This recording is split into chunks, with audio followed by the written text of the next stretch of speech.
नमस्ते। उत्तिष्ठ जागृत प्राप्य वराणि बोधत। उठो, जागो, जब तक लक्ष्य ना प्राप्त हो जाए तब तक रुको नहीं। Arise awake and stop not till the goal is reached. ये वाक्य कठोपनिषद से जनमानस तक पहुंचाए स्वामी विवेकानंद ने। वह समय आएगा जब वह अपनी बौद्धिक और आध्यात्मिक शक्तियों के बल से दुनिया को उसकी नींव तक हिला देगा। श्री रामकृष्ण द्वारा ये शब्द बोले गए थे अपने परम स्नेही शिष्य स्वामी विवेकानंद के लिए। श्री रामकृष्ण जो निरक्षर थे, पर स्वामी विवेकानंद कहते थे कि मैं उनके धूल की एक कण के बराबर भी नहीं हूं। स्वामी विवेकानंद ने पूरे विश्व में एक अलग सा महत्वपूर्ण मोड़ ला दिया था। उनके बारे में, उनकी जीवनी के बारे में आज मैं आपके साथ बात करने जा रहा हूं। सोमवार 12 जनवरी 1863 को कलकत्ता शहर में श्री विश्वनाथ दत्ता और श्रीमती भुवनेश्वरी देवी के यहाँ पे पुत्र रूप में उन्होंने जन्म लिया। श्री विश्वनाथ दत्ता एक सफल अटॉर्नी एट लॉ थे। कोलकाता हाई कोर्ट के मस्तिष्क और हृदय से अनेक गुणों से संपन्न थे, कई भाषाओं में पारंगत थे। उनकी पत्नी भुवनेश्वरी देवी समान रूप से महान गुणों से संपन्न थी। उनके अंदर एक असाधारण बुद्धिमत्ता थी और गरीबों और जरूरतमंदों की वे हमेशा मदद और दयालुता का भाव दिखाया करती थी। उनके अंदर एक अति विस्मरणीय स्मृति भी थी। नरेन के जीवन और विचारों पर एक विशाल चरित्र का प्रभाव उनके द्वारा पड़ा।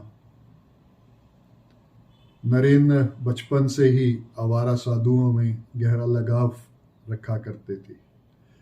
वे बचपन से बहुत शरारती थे और उन्हें कई बार संभालना बहुत मुश्किल हो जाता था। तब कहा जाता है कि उनकी माता उनके सिर पर पानी डाला करती थी और साथ में ओम नमः शिवाय करती थी, तो वे शांत हो जाया करते थे। बचपन से ही जीवन में और विचारों में उनके अंदर एक चरित्र का गहरा प्रभाव था और वे एक विलक्षण स्मृति उनके अंदर थी। जब वे 7 साल के थे तब उन्हें मेट्रोपॉलिटन इंस्टीट्यूट में भेज दिया गया। उनकी तर्क संगत का कोई मोड़ नहीं था। कहा जाता है कि वो अंधविश्वास बिल्कुल भी बर्दाश्त नहीं किया करते थे और अपनी तेज जिज्ञासु दिमाग से हमेशा तथ्यों का तलाश किया करते थे और सच्चाई तक पहुंचने का प्रयास करते थे। उनके उल्लेखनीय गुणों के कारण ही उन्हें एक और उनके सभी जो लोग उनको बहुत प्रेम किया करते थे। लड़के के भविष्य में मानव जाति के शिक्षक बनने के बचपन से ही सभी गुण थे। वे अपनी शारीरिक व्यायाम उनकी दिनचर्या का एक रूप था। तलवारबाजी, कुश्ती, नौकायन और अनेक खेलों में वो खेला करते थे। उनके कभी कोई बुरे साथी नहीं थे और सच्चाई ही उनकी जीवन की रीढ़ की हड्डी थी। समय बीतते गया, जैसे वो बड़े हो रहे थे तो बौद्धिक गतिविधियों को उनकी प्राथमिकता देने लगे। उन्होंने अंग्रेजी और बंगाली साहित्य के कई मानक कार्यों में मानक महारत हासिल की और इतिहास की कई किताबें पढ़ डाली थी। एक गहरी भक्तिपूर्वक प्रकृति के बावजूद एक युवा व्यक्ति के रूप में उन्होंने भगवान के अस्तित्व के बारे में जानने का प्रयास किया। जब भी वो किसी ऐसे आदमी के पास जाते थे जो कि एक जिसको कहे कि एक अच्छा प्रभावशाली होता था तो उससे एक ही शब्द, एक ही प्रश्न किया करते थे, श्रीमान क्या आपने भगवान को देखा है? और उनके द्वारा दिए गए जवाबों के बाद वो अक्सर निराश हो जाया करते थे। अंत में उनको उनके प्रश्न का जवाब मिला दक्षिणेश्वर काली माता मंदिर के एक साधु के द्वारा, जो कि वहां पे पुजारी थे, साधु नहीं पुजारी थे, वहां पर काली माता मंदिर में पुजारी थे श्री रामकृष्ण।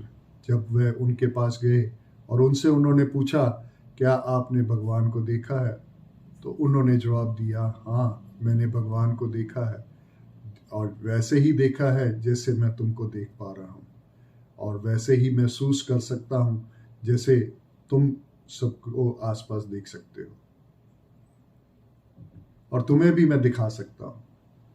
नरेंद्र के इस प्रश्न और रामकृष्ण के उत्तर को अगर हम कहें कि शक्तिशाली आध्यात्मिक लहर के उदय की पहली गड़गड़ाहट पाते हैं।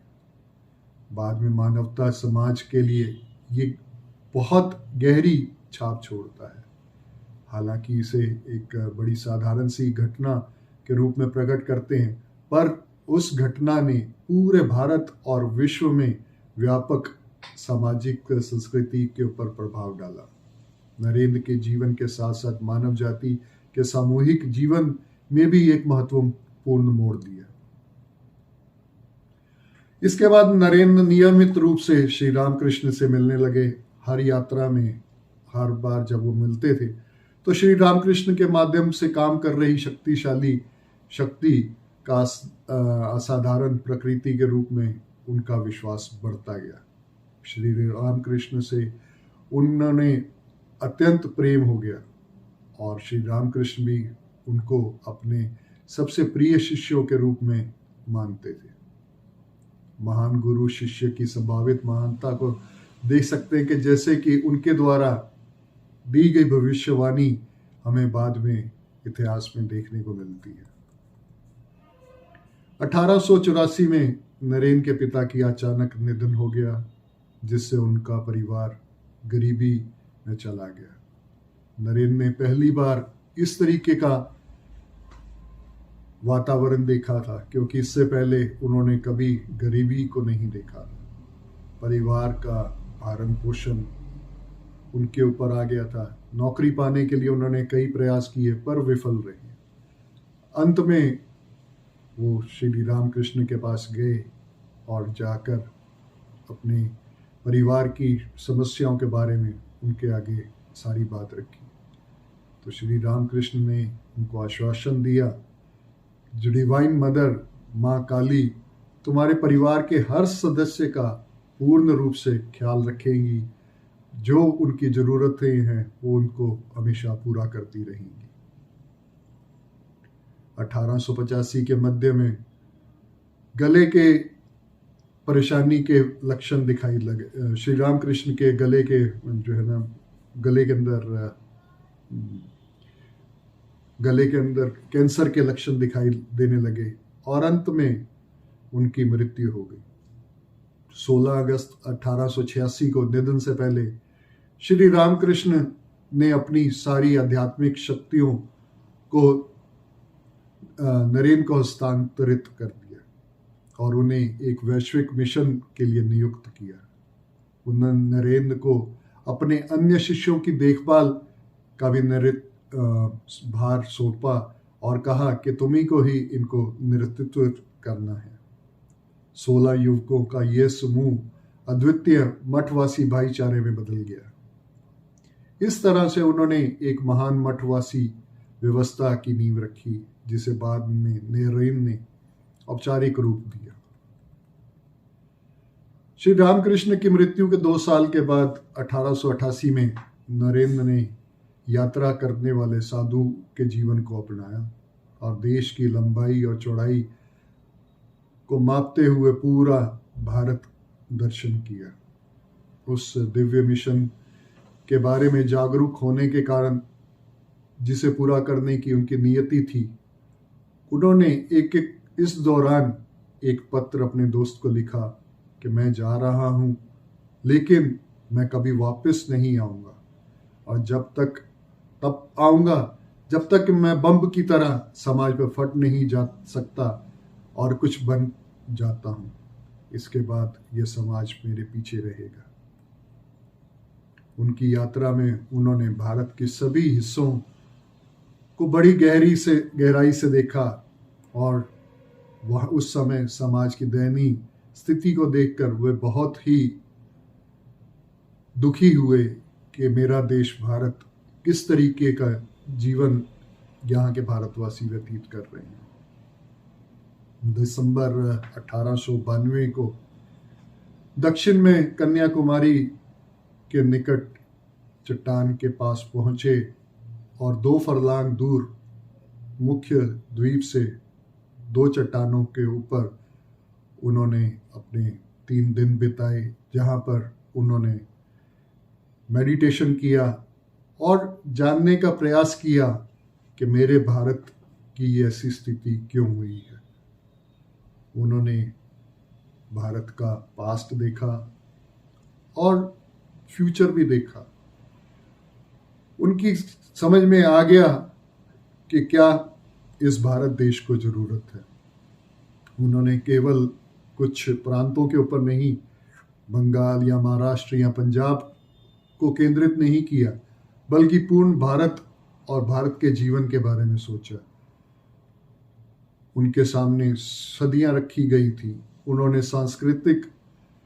भारतीय संस्कृति की वास्तविकताओं को अंतिम बिंदु की क्षमता के रूप में देखा। उन्होंने भारत की व्यवस्थित और कृत्रिम रूप से देखा, जैसे एक मास्टर बिल्डर वास्तुकार की योजना बनाते हैं।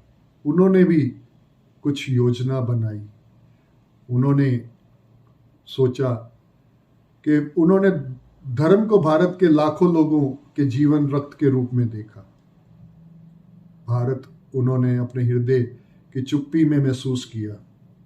उच्चतम आध्यात्मिक चेतना की नवीनीकरण और बहाली के माध्यम से ही उठेगा, ये उनके विचार आए, जिसने उन्हें हर समय मिशन पालना और विश्वास का पालना बनाया।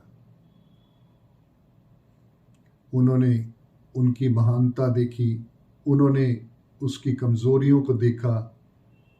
उनमें से केंद्रित यह था कि राष्ट्र ने अपने व्यक्तित्व खो दिया था। उनके दिमाग में ऋषियों की संस्कृति के पुनर्कथन में एकमात्र आशा थी। धर्म भारत के पतन का कारण नहीं था, लेकिन यह तथ्य भी वास्तव में धर्म का कभी कहीं भी पालन नहीं किया गया। धर्म जब जीवित था, सब शक्तियों में सबसे शक्तिशाली था। वहां उन्होंने एक बार फिर अपनी मातृभूमि और शब्द को फिर से जीवंत करने का योजना का प्रहार किया। उनके बारे में स्वामी तुरायानंद जी, उनके जो कि गुरु, उनके शिष्य भाई थे, उन्होंने लिखा है कि मैं स्पष्ट रूप से समझ सकता था कि मानवता की पीड़ा स्वामी जी के दिल में धड़क रही थी। उनका दिल एक विशाल कड़ाही था, जिसमें मानव जाति की पीड़ा को एक में बनाया जा रहा था। उपचार बाम कोई भी विवेकानंद को तब तक नहीं समझ सकता था जब तक वह अपने अंदर उनके अंदर मौजूद ज्वालामुखी भावनाओं को कम से कम एक अंश न देख ले। ऐसी पीड़ा स्वामी जी की अपने देश के प्रति थी। अपने भटकते दिनों में उन्होंने शिकागो में वर्ल्ड पार्लियामेंट ऑफ रिलीजन के बारे में सुना और उन्होंने विचार किया कि वे भी उसमें भाग अवश्य लेंगे। वे इस इरादे से अमेरिका जाना चाहते थे कि पश्चिम में भारत की भौतिक स्थिति के सुधार के साधन के लिए पूछा जाए और इसे वेदांत के सुसमाचार के आदान प्रदान के लिए ले जाना था, क्योंकि उन्होंने जाना था कि जब तक वेदांत पूरे विश्व में नहीं फैलता तब तक विश्व में शांति हो पाना बहुत मुश्किल है। अमेरिका रवाना होने से पहले उन्होंने खेतड़ी के महाराज के एक रिक्वेस्ट पर उनसे मिलने का एक आयोजन किया। जब वे उनके कोर्ट में गए तो वहाँ पर महाराजा खेतड़ी के महाराजा के अनुरोध पर उन्होंने स्वामी विवेकानंद ने उनके द्वारा दिया गया नाम विवेकानंद ग्रहण किया और भविष्य में हम उन्हें विवेकानंद, स्वामी विवेकानंद के नाम से ही जानते हैं। महाराजा खेतड़ी ने कुछ धन का आयोजन किया। इसी तरीके से मद्रास में भी उनके कुछ अनुयायियों ने धन का आयोजन किया और 31 मई 1893 को अमेरिका के लिए बॉम्बे से रवाना हुए। दुनिया में भारत के लिए ये एक और यादगार दिन है। अमेरिका में कई दिनों तक भारी बाधाओं का सामना करना पड़ा। बाद में 11 सितंबर 1893 को उन्होंने अपनी युगांतकारी भाषा दिया, अगले जिसे हम सभी जानते हैं और जिसकी शुरुआत हम सबको मालूम है कि जो कि जब उन्होंने कहा brothers and sisters of America, तो पूरी जो उस टाइम का असेंबली हॉल जहाँ पर वो हो रहा था 7 मिनट तक जो है ना तालियों की गड़गड़ाहट से गूंजता रहा। अगले 4 वर्षों में उन्होंने खुद को कार्रवाई के बवंडर में फेंक दिया और पश्चिम में वेदांत के बीजों को तलवार से उड़ा दिया और अमेरिका के बुद्धिजीवियों के एक वर्ग को जगाया। उन्होंने यूरोप का भी दौरा किया। 1897 में वे पुनः भारत लौट आए, जहां पर आकर पूरे देश ने उनका शाही स्वागत किया। उन्होंने दक्षिण में कोलंबो, श्रीलंका से हिमालय में अल्मोड़ा तक की यात्रा की और पूरा देश उनके स्वागत को तत्पर था। जहाँ जहाँ पर वो गए उन्होंने जब भाषण दिए तो दुनिया जनता को एक झटका सा प्राप्त हुआ।